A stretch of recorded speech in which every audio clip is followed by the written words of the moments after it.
something that definitely qualifies as something that I'm not going to be needing necessarily in the next 2 weeks, unless I'm having a dinner party or something, I guess, are decorations.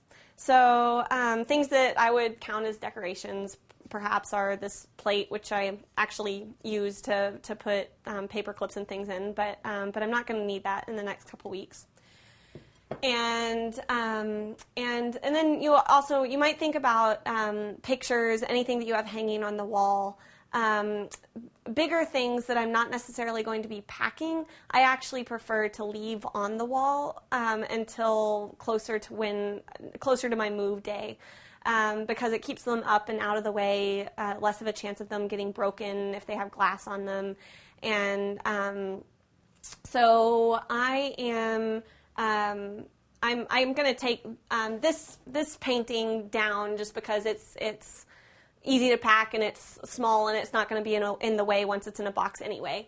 But if I had a picture here, then I would leave it up. And my lamp, I guess it could count as decoration, but I'm going to leave that because I use that. So the deciding factor here is whether or not you're using it in the next 2 weeks.